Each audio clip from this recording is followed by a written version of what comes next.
커피 한 잔 마시는 10분. 누구에게는 휴식이지만 당신에게는 추월차선이 됩니다. 하루를 바꾸는 가장 영리한 습관, 똑똑한 10분입니다. 안녕하세요. 당신의 지적 호기심을 꽉 채워드릴 심층 분석 시간에 오신 것을 환영합니다. 네, 반갑습니다. 오늘 우리가 정말 방대한 소스들을 좀 쫙 펼쳐놓고 그 이면을 들여다보려고 하거든요.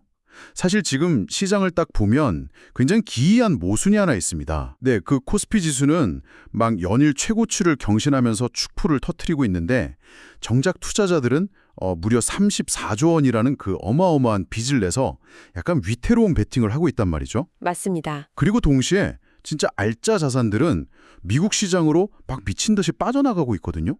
도대체 무엇이 고장난 걸까요, 이거? 아주 날카로운 지적이십니다. 오늘 이 심층 분석의 목적은 사실 유튜브에서 매일 쏟아지는 AI, 스페이스X, 전기차 이런 화려한 뉴스들을 단순히 그냥 전달해드리는 게 아닙니다. 그렇죠. 뉴스 읽어주는 시간은 아니니까요. 네, 이 파편화된 기술의 발전들이 도대체 어떻게 하나의 거대한 인프라 사이클을 만들어내고 있는지, 그리고 왜 그 거대한 흐름 속에서 한국 주식시장의 돈은 전혀 엉뚱한 곳으로 흘러가고 있는지, 그 원인과 결과를 한번 연결해보는 겁니다. 당신에게 진짜 실용적인 투자의 인사이트를 딱 드리기 위해서죠. 아, 좋습니다. 자, 그럼 이걸 한번 파헤쳐보죠. 가장 먼저 돈이 막 몰리고 있는 곳, 단연 AI잖아요. 네, AI 빼놓을 수 없죠. 근데 요즘 AI 판도를 보면 예전처럼 막 어느 회사가 AI 모델을 더 잘 만드냐? 이게 아니라 AI가 어떻게 인간의 일을 직접 대신하느냐? 이쪽으로 확 넘어가고 있더라고요. 그 해시드 김서준 대표가 언급했던 바이브 코딩, 이거 저는 진짜 충격적이었습니다. 이게 쉽게 말해서 말로 하는 코딩이거든요. 말로요? 네. 개발 언어를 전혀 모르는 일반인도 그냥 말로 이런 기능이 있는 앱을 만들어줘. 버튼은 파란색으로 하고 저기 결제 시스템 좀 붙여줘. 이렇게 설명만 하면요. AI 에이전트가 완벽한 코드로 번역을 해서 앱을 그냥 뚝딱 만들어내는 기술이죠. 이게 의미하는 바가 정말 엄청납니다. 잠깐만요. 그러면 수십 명의 엔지니어가 막 달라붙어서 밤새워 개발하던 걸 이제는 기획자 한두 명이 그냥 AI를 데리고 다 해낼 수 있다는 뜻인가요? 정확합니다. 사실상 내 주머니 속에 그 세계 최고의 수석 엔지니어 팀이 24시간 대기하고 있는 거나 마찬가지잖아요, 이거. 그렇죠. 근데 여기서 우리가 던져야 할 아주 중요한 질문이 하나 있어요. 어떤 거죠? 만약에 누구나 이렇게 쉽게 앱이랑 웹사이트를 만들 수 있다면 기업들은 도대체 어떻게 소비자한테 자신들의 서비스를 노출시킬까요? 어도비의 비백 판디아 디렉터가 아주 흥미로운 데이터를 내놨거든요. 오, 네. 과거 20년 동안 기업들의 생명줄이었던 검색 엔진 최적화, 즉 SEO의 시대가 끝났다는 겁니다. 그 구글이나 네이버 첫 페이지에 상위 노출되려고 막 키워드 작업하고 그러던 거? 그 방식이 더 이상 안 통한다는 건가요? 맞습니다. 이제는 SEO가 아니라 AI 최적화의 시대입니다. AI 최적화요. 네, 사람들은 더 이상 검색창에 키워드를 치고 수십 개의 링크를 일일이 클릭하지 않거든요. 그냥 챗GPT 같은 AI한테 나한테 딱 맞는 서비스 3개만 추천해줘. 이렇게 하죠. 또 요새 그렇게 검색하거든요. 네, 그럼 AI가 알아서 싹 비교하고 분석해서 결과만 소비자 입에 쏙 떠먹여주는 겁니다. 실제로 웹사이트 구조를 AI 에이전트가 읽고 해석하기 쉽게 개편을 딱 했더니 AI를 통해 유입된 트래픽이 기존 방식보다 무려 37%나 높은 매출 전환율을 보였다고 합니다. 타겟이 인간에서 AI로 바뀌었다는 건데 37%면 기업 입장에서는 진짜 생사가 갈리는 수치네요. 근데 이렇게 눈부신 소프트웨어 발전도 결국 그걸 눈앞에 보여주는 하드웨어가 없으면 사실 무용지물 아닌가요? 그래서인지 그 디스플레이 쪽에서도 엄청난 혁명이 기다리고 있더라고요. 네, 그게 바로 포스텍 노준석 교수팀이 개발한 메타렌즈 기술입니다. 우리가 3D 영화 볼 때 여전히 그 약간 답답한 3D 안경 써야 하잖아요. 근데 이 기술은 머리카락보다 100배 얇은 나노 패턴의 렌즈를 스마트폰 화면에 그냥 얇은 필름처럼 딱 붙이는 겁니다. 그러면 전원을 켜고 끄는 조작만으로 평범한 2D 화면이랑 피사체가 툭 튀어나오는 3D 화면을 막 자유자재로 오갈 수 있는 거죠. 안경 없이 3D를 본다는 것도 신기한데 사실 제가 소스들을 보면서 진짜 놀랐던 건 가격이었거든요. 아, 가격 보셨군요. 네, 원래 이런 최첨단 렌즈는 제작 단가가 엄청나게 비싸잖아요. 예전에는 뭐 한 500만 원 가까이 했다고 들었거든요. 맞습니다. 투자자로서 이 기술에서 가장 전율을 느껴야 할 대목이 바로 그 지점입니다. 기술이 아무리 좋아도 비싸면 상용화가 아예 안 되잖아요. 그렇죠. 시장에 나올 수가 없죠. 연구팀은 이 500만 원짜리 렌즈를 롤투롤 공법이라는 걸로 완전히 해결했습니다. 이 공법 덕분에 단가가 단돈 5천 원 미만으로 뚝 떨어졌습니다. 와, 500만 원에서 5천 원으로요? 진짜 대박이네요. 네, 실험실 수준의 논문용 기술이 아니라 당장 내일 스마트폰 공장에 투입될 수 있는 폭발적인 양산성을 확보했다는 뜻입니다. 이야. 근데 여기서 진짜 흥미로운 점은 이 디스플레이랑 하드웨어의 혁신이 스마트폰을 넘어서 자동차로 쫙 옮겨붙고 있다는 거거든요. 맞습니다. 그 삼성전자가 오디오 전문 기업 하만을 인수한 지 이제 딱 10년이 됐는데 제가 성적표를 보고 제 눈을 의심했습니다. 연 매출 16조 원에 영업이익은 1.5조 원을 바라보고 있더라고요. 아니 삼성이 스피커를 그렇게 많이 팔았을 리는 없고 도대체 어떻게 된 일이죠 이거? 하만을 여전히 그냥 프리미엄 오디오 회사로 생각하시면 큰 오산입니다. 지금 하만 매출의 65%에서 70%는 카오디오, 촬영용 통신 장비, 그리고 디지털 콕핏 같은 전장 부문에서 쫙 나옵니다. 아, 디지털 코핏이요? 그 비행기 조종석처럼 자동차 앞좌석 전체가 거대한 디스플레이랑 제어 시스템으로 쫙 덮여있는 그거 말씀하시는 거죠? 네, 맞습니다. 지금 자동차 시장의 핵심 트렌드는 소프트웨어 중심 자동차, 즉 SDV거든요. 자동차가 그냥 굴러다니는 거대한 스마트폰이 된 거죠. 아, 굴러다니는 스마트폰. 네, 하만은 차량 내 모든 통신이랑 디스플레이, 소프트웨어를 통제하는 모빌리티의 뇌 역할을 딱 하고 있는 겁니다. 10년 전 삼성이 하만을 품을 때 그렸던 미래 자동차의 그 빅픽처가 이제야 완벽한 퍼즐로 완성된 셈이죠. 그런데 이걸 더 큰 그림과 딱 연결해보면 아주 중대한 병목 현상이 하나 발견됩니다. 병목 현상이요? 네, 1, 2인 기업이 AI로 수백억을 벌고 스마트폰 화면이 3D로 튀어나오고 자동차가 거대한 컴퓨터가 되려면 공통적으로 무지막지하게 필요한 게 하나 있습니다. 그게 바로 전기네요. 전력 인프라. 정확합니다. AI 데이터 센터 한 곳이 소비하는 전력량이 웬만한 중소도시 전체가 쓰는 전력량이랑 맞먹거든요. 결국 이 모든 혁신은 막대한 전기를 먹고 자라는 겁니다. 아, 그래서 전력기기 산업에 그야말로 역대급 슈퍼사이클이 온 거군요. 그 HD현대일렉트릭의 실적을 보면 정말 입이 떡 벌어지던데요. 보통 이런 중소장대의 제조업은 마진율이 한 자릿수만 나와도 잘했다고 하잖아요. 근데 북미 지역에 AI 데이터 센터 전력망 수요가 막 폭발하면서 1분기 영업이익률이 무려 22.6%를 기록했더라고요. 대단한 수치죠. 그런데 전력망 인프라가 1차원적인 문제라면 이 막대한 전력을 어떻게 분배하고 효율적으로 쓸 것인가? 이게 2차원적인 과제거든요. 아, 분배의 문제. 네, 여기서 모빌리티 혁명이랑 에너지가 다시 만납니다. 최근 국내 전기차 등록 대수가 100만 대를 딱 돌파했죠. 네, 많이들 타시더라고요. 그런데 속내를 보면 BYD 같은 중국산 전기차가 국내 시장의 34%를 잠식했습니다. 엄청난 위기 상황이죠. 그래서 현대차 그룹이 이 판을 뒤집기 위해서 제주도에서 테스트 중인 반격 카드가 하나 있는데 그게 바로 V2G, 즉 차량 전력망 통합 기술입니다. V2G요?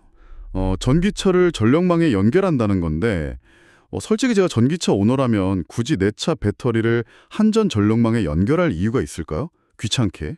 이렇게 한번 생각해 보시죠. 약간 전기의 우버 같은 겁니다. 낮에 회사 주차장에 차를 세워두면 전력 수요가 폭발하는 피크 타임에 내 차 배터리에 있던 전기를 한전에 비싸게 되파는 겁니다. 오, 그리고 전기요금이 가장 싼 심야 시간에 다시 싹 충전을 해두죠. 차가 스스로 돈을 버는 이동하는 에너지 저장소, 즉 ESS가 되는 겁니다. 와, 내 차가 주차장에서 혼자 막 부업을 하고 있는 거네요? 이게 상용화되면 전기차는 단순한 이동수단이 아니라 에너지 인프라의 핵심 축으로 진화하는 겁니다. 이렇게 땅 위에 인프라 혁신이 치열하게 돌아가고 있는데 하늘 위 우주 인프라 쪽은 말 그대로 지금 돈잔치가 열릴 준비를 하고 있잖아요. 아, 우주산업 뜨겁죠. 지금 시장에서 가장 뜨거운 이슈, 바로 일론 머스크의 스페이스X 상장 임박 소식입니다.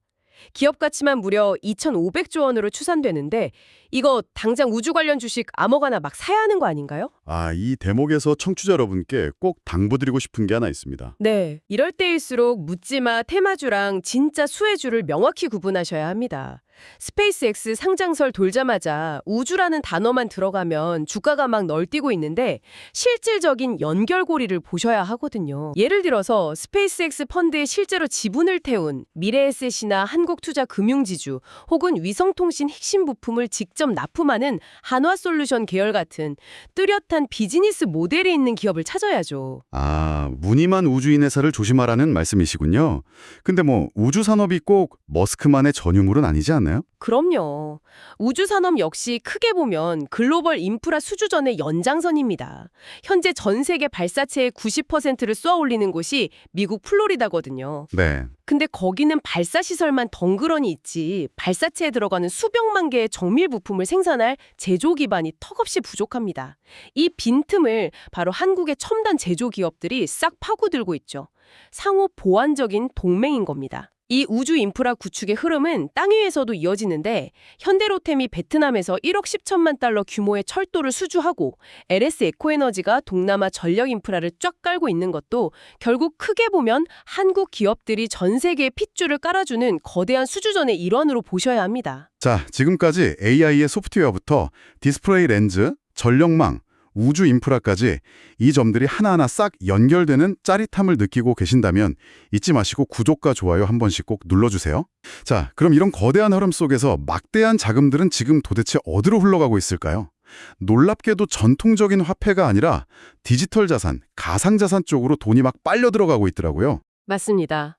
가상자산이 이제 변방의 투기판을 넘어서 완전히 대도권 금융의 심장부로 쑥 들어왔습니다. 네. 국민은행이랑 신한은행, NH농협은행이 각각 코다와 KDAC라는 가상자산 수탁, 즉 커스터디 합작법인을 세웠거든요. 기관 투자자들의 코인을 안전하게 보관해주는 금고 역할을 하는 겁니다. 시중은행들이 직접이요? 네.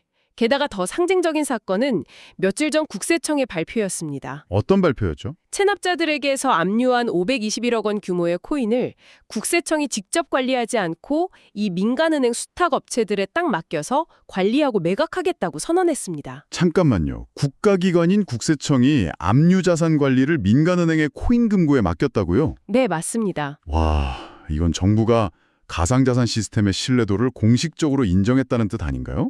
게다가 동남아의 우버라고 불리는 그랩은 이미 앱 내에서 가상자산 결제를 도입했더라고요. 돈의 흐름이 이 물리적 화폐에서 디지털로 완전히 축이 쫙 이동하는 느낌입니다. 그런데 그에 반해서 전통적인 돈줄인 은행권 대출 상황은 아주 정반대입니다. 아, 대출이요? 네, 금융당국의 규제로 5대 시중은행의 가계대출 중과율은 1% 미만으로 꽉 묶여버렸어요. 반면에 지방은행이랑 인터넷은행은 4에서 5%의 상대적인 여유를 좀 부여받았습니다. 그러니까 대출을 받고 싶어도 큰 은행에서는 못 받고 작은 은행으로 막 밀려나는 형국이네요. 맞습니다. 이 규제의 틈새를 기가 막히게 파고드는 곳들이 있죠. 대표적으로 SBI 저축은행은 교보생명이랑 데이터 동맹을 딱 맺고 시중은행에서 대출이 거절된 우량 고객을 족집게처럼 찾아내서 흡수하고 있습니다. 아, 틈새 공략이네요. 네, 이를 통해서 자산 20조 원 돌파는 물론이고 궁극적으로 인터넷은행으로 아예 전환하겠다는 야심찬 목표를 세우고 있죠. 기업들이 이렇게 환골탈태할 때 겉모습도 싹 바꾸곤 하는데 최근 SRTTS가 리브랜딩을 하면서 전 세계에서 가장 신뢰받는 폰트인 헬베티카를 CI에 전면 도입한 것도 금융권의 신뢰와 혁신 트렌드를 보여주는 아주 흥미로운 예시입니다. 오, 헬베티카 폰트까지. 자, 돈의 흐름을 짚어봤는데 여기서 우리 주식시장의 기이한 현상 하나를 꼭 다루고 넘어가야 할 것 같아요. 네. 최근 에어부산 주식을 누군가가 무려 100일 연속으로 하루도 빠짐없이 매집을 했습니다. 이거 도대체 무슨 의미일까요? 진에어와의 통합을 앞두고 경영권 방어하려고 아시아나항공 측이 100기사를 동원한 걸까요? 아니면 뭐 합병 과정에서 주가 오를 걸 확신한 재무적 투자자의 베팅일까요? 이 현상은 한국 주식시장의 극단적인 투기성이랑 그 기업 지배구조의 허점을 여실히 보여주는 단면입니다. 아, 네, 누가 샀든 간에 결국 회사의 본질적인 가치나 펀더멘털보다는 합병 비율을 둘러싼 머니게임에 돈을 걸고 있다는 뜻이거든요. 바로 그겁니다. 코스피가 사상 최고치를 경신했다고 연일 막 샴페인을 터뜨리는데 그 속을 딱 들여다보면 무려 34조 원입니다. 34조 원이라는 돈을 빚을 내서 투자한 신용융자 잔액이 산더미처럼 쌓여 있어요. 어마어마하죠. 증권사들이 부랴부랴 대출 차단하고 나설 정도로 B2가 과열된 상태거든요. 이 상황에서 정부가 서학개미들을 국내 증시로 돌아오게 하겠다면서 만든 국내 시장 복귀 계좌, 즉 RIA의 현실을 딱 보면요. 투자자들의 냉혹한 심리를 아주 정확하게 읽을 수 있습니다. 아, RIA 계좌요? 성적이 어떤가요? 출시 한 달 만에 1조 원이 모였다면서 대대적으로 홍보를 했는데 데이터를 분해해보면 계좌당 평균 잔액은 고작 620만 원에 불과합니다. 잠깐만요. RIA 계좌는 양도소득세 공제 한도가 5천만 원까지잖아요. 네, 그렇죠. 그럼 혜택을 다 받으려면 5천만 원을 꽉꽉 채워야 하는데 평균 잔액이 620만 원이요? 너무 적은데요? 네, 그게 팩트입니다. 더 충격적인 건 같은 기간 동안 국내 투자자들의 미국 주식 보관액은 오히려 1,730억 달러로 껑충 뛰었다는 겁니다. 아, 그러니까 투자자들은 계좌만 껍데기로 만들어 놓고 최소한의 돈만 넣어둔 채 세제 혜택만 딱 취하고 진짜 목돈이랑 소중한 자산은 미국 엔비디아나 테슬라로 싹 다 보내버렸다는 거네요. 맞습니다. 철저하게 한국 시장을 외면하고 있는군요. 이 현상은 정말 묵직한 질문을 던집니다. 투자자들은 도대체 왜 한국 시장에 내 돈을 베팅하기를 이토록 두려워하는 걸까요? 여러 복합적인 이유가 있겠지만 경제학적 관점에서 지금 가장 치명적인 리스크는 바로 비용 인상 인플레이션 우려입니다. 지금 삼성전자, SK하이닉스, 현대차 노조가 회사 측에 요구하고 있는 성과급 규모를 모두 합치면 자그마치 73조 원에 달합니다. 여기에 삼성바이오로직스는 창사 이래 첫 파업까지 예고를 했죠. 근데 근로자 입장에서 임금이 막 오르면 소비도 늘어나고 경제 전반에 좋은 거 아닌가요? 보통 그렇게 생각하잖아요. 만약 노동의 생산성이 그만큼 획기적으로 쫙 개선된다면 선순환이 됩니다. 하지만 생산성 향상이 담보되지 않은 상태에서 임금만 급격히 오르면 기업은 어떻게 할까요? 늘어난 인건비를 결국 제품 가격에 전가할 수밖에 없습니다. 결국 전반적인 물가 상승으로 이어지고 가격 경쟁력이 떨어진 기업들은 영업이익률, 즉 마진이 확 쪼그라들게 됩니다. 투자자들은 이 마진 축소를 가장 두려워하거든요. 야, 엎친 데 덮친 격으로 기업들을 옥죄는 규제 리스크도 정말 심각하잖아요. 저는 특히 그 소급 입법 우려가 가장 큰 문제라고 봅니다. 맞아요. 집단소송법을 막 3년 전 과거 사건까지 거슬러 올라가서 적용하려는 움직임이나 가상자산 거래소 대주주 지분을 강제로 매각하게 만드는 법안, 심지어 소멸시효가 끝난 보험금까지 소급해서 지급하라는 압박, 기업 입장에서는 어제 적법하게 했던 경영활동이 내일 당장 불법으로 낙인 찍힐 수 있는 불확실성 속에 놓인 거잖아요. 여기에 공정위가 네이버 파이낸셜이랑 두나무 기업결합 심사를 안 끝내주고 연구 영역 핑계로 기약 없이 막 미루고 있는 걸 보면 신산업이 이 규제 문턱 넘기가 얼마나 힘든지 여실히 보여주는 것 같습니다. 네, 거기에 지정학적 갈등의 도마 위에 올라간 기업 사례도 있습니다. 아, 어떤 거죠? 바로 쿠팡 사태인데요. 이 사안은 양측의 입장이 워낙 첨예하기 때문에 저희는 철저하게 객관적인 팩트만 짚어보겠습니다. 최근 미국 공화당 의원 54명이 한국 정부의 플랫폼 규제와 쿠팡에 대한 과징금 조치를 강하게 비판했습니다. 이 조치가 미국 기업에 대한 부당한 차별이자 한미 안보적 이익을 훼손하는 행위라면서 주미대사에게 항의 서한을 쫙 보냈죠. 반면에 우리 정부의 입장은 되게 단호하죠. 한국 정부와 외교부는 이번 조치는 순전히 국내법과 적법한 절차에 따른 공정거래 차원의 정당한 법 집행이며 한미동맹이나 안보 이슈와는 전혀 무관하다는 입장을 명확히 고수하고 있습니다. 양측이 한치의 양보도 없는 가운데 쿠팡 투자사들은 한국 정부를 상대로 ISDS, 즉 국제투자 분쟁 제기까지 딱 예고를 하고 있어서 이 갈등이 어떻게 봉합될지가 시장의 초미의 관심사입니다. 자, 오늘 정말 깊고 넓게 파헤쳐봤습니다. 말 한마디로 앱을 만드는 바이브 코딩의 마법부터 시작해서 그 이면에 숨겨진 전력 인프라 경쟁, 우주로 뻗어나가는 글로벌 수주전, 그리고 막 사상 최고치를 찍은 주식시장 뒤에 숨겨진 34조 원 비투와 미국으로 탈출하는 자본의 냉혹한 현실, 마지막으로 임금발 인플레이션과 지정학적 갈등까지 이 수많은 점들을 원인과 결과로 다 묶어보고 나니까 우리가 발을 딛고 있는 이 투자의 지형 자체가 근본적으로 흔들리고 있다는 걸 뼈저리게 느끼게 되네요. 네, 오늘 우리는 AI, 전기차, 우주라는 아주 화려한 첨단 기술과 그로 인한 시장의 불안을 이야기했습니다. 하지만 이 심층 분석을 마무리하면서 청취자 여러분께 전혀 다른 각도의 질문을 하나 탁 던지고 싶습니다. 우리는 소프트웨어와 데이터가 세상을 지배하는 시대에 살고 있다고 믿습니다.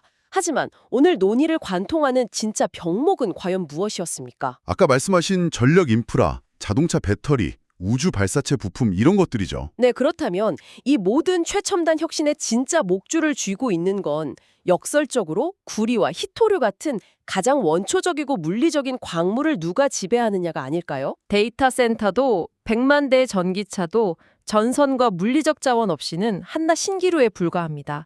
승패는 가상의 코드가 아니라 누가 가장 확실한 물리적 자원을 선점했는지로 결정될 것입니다. 오늘 당신의 포트폴리오는 이 원초적인 자원의 가치를 제대로 반영하고 있습니까? 와, 이거 진짜 가장 트렌디한 첨단 기술의 끝까지 막 달려갔다가 다시 땅속의 구리와 흙이라는 가장 원초적인 질문으로 확 돌아오게 되네요. 머리를 한 대 쾅 맞은 것 같은 묵직한 화두입니다. 당신의 하루를 그저 흘러가는 시간이 아닌 확실한 추월차선으로 만들었을길 바랍니다. 오늘 저희가 풀어낸 이 촘촘한 이야기들이 당신의 투자 인사이트를 넓히는 데 유익하셨다면 잊지 마시고 구독과 좋아요 꾹 눌러주세요. 저희는 다음 심층 분석에서 더 날카롭게 점들을 연결해서 돌아오겠습니다.